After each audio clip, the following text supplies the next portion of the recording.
Good morning, good afternoon, good evening, and very pleasant night to my pack, and welcome back once more to Vega Conflict, and more specifically, it's time to start catching up. What am I catching up on? Well, today I wanted to get caught up on a bit of the tech release so far that I've failed to talk about in depth before. So, kick back as the Heedless takes the lead with this one. Rocky and base 2 hour repair time, the standard for a large number of tiers at this point. It'll be easy to fix it up if you're just using 1 or 2 in a fleet, so don't worry about breaking them. Though, with 175,000 hit points base before applying armor, it can already take an okay hit before breaking or needing long-term repairs. And it weighs in at a very comfy 500 tons shy of 20,000 tons, 19,500 tons. This is certainly a heavy vessel to add to your lineup, but here's the drawback, it's a bit of a slug, and I'll talk more about that in just a minute. For now, I don't want to skip over the cargo, that being a comfy 5 million tons even, of free space to do whatever you want with, so yeah. Now, as for the speed I mentioned, and it being a bit of a slug, it tops out at 340 meters per second, without a thruster of course, which isn't exactly ideal when trying to get into or out of a large-scale fight, or to a safe location in a fight. It's more or less just slow and you can expect it to get beaten up, and the rotation itself doesn't help any more than the forward speed, as it is a measly 11 degrees per second, and you heard that right, 11 degrees per second. So quite a painful experience in just those regards, but once again, that's without any thrusters or anything like that. The strafe isn't any better over here though. Coming in at only 100 meters per second, it certainly isn't going to win any sidestepping competitions anytime soon. It's actually going to be stumbling over itself quite often. The only redeeming quality of the ship that I can see in regards to its speed is its ability to keep up with the rest of the fleet of the Armada with a nice 600 astronomical units per hour. This is all Mark 1, of course. Now, after ragging on the ship, I have to give it a little bit of benefits and stuff like that, so on to the good part of the ship. Bringing to bear against cruisers is a nice 35% damage increase at Mark 1, so after that starting well. Backed up by the usual 400% damage increase against Spectre, Retrociders, and Retrosyn Consortium. A polite reminder to those factions to stay in their own lane or risk getting slapped so hard they'll wake up on Sunday wondering what happened all of last week.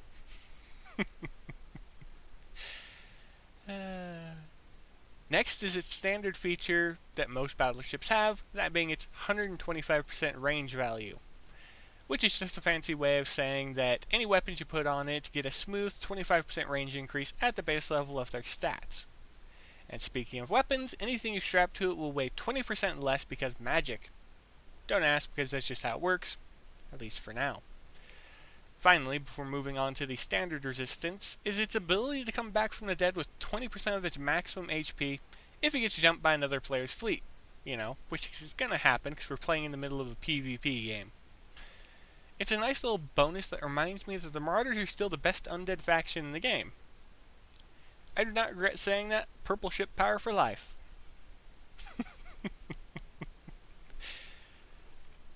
And for the resistances, we've got 100% resistance to all of the following: Altarians, Umbra, Pharmacon, Spectres, Retrociders, Retrosyn Consortium, and Blight Nebulas. Okay, that's it for the resistance section. Fairly short and quick, right? To the point. What are you still sitting around for? Are you expecting more? Oh, wait! The weapons! I almost forgot about them. Give me a quick second to go over the stats. So, a quick once-over of both should be fine to try and keep this video as short as possible, which is a blatant lie, as I'm dragging this on as long as the Ulster Torpedo will drag on your fights. What? You thought this section was going to talk the weapon up and make it sound good? No. We're here to poke fun at it and be entertained by the moving minds it creates. But seriously, on the actual node stats, the stats are as follows: 24,000 explosive damage per second. Okay. A mass weighing in of 2,954 tons per weapon. Ranges of 2,500 meters to 4,350 meters. a projectile speed of 150 meters per second. Yes, the vessel itself is over twice as fast without thrusters as these projectiles are.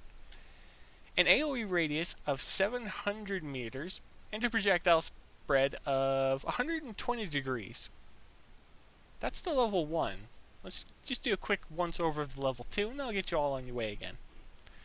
So as for level 2, you can be looking at upwards of 32,000 damage per second, each weapon weighing in at 3,881 tons, the same range as previous, that being 2,500 meters to 4,350 meters, the same 150 meters per second speed, and the same effective radius of 700 meters as well.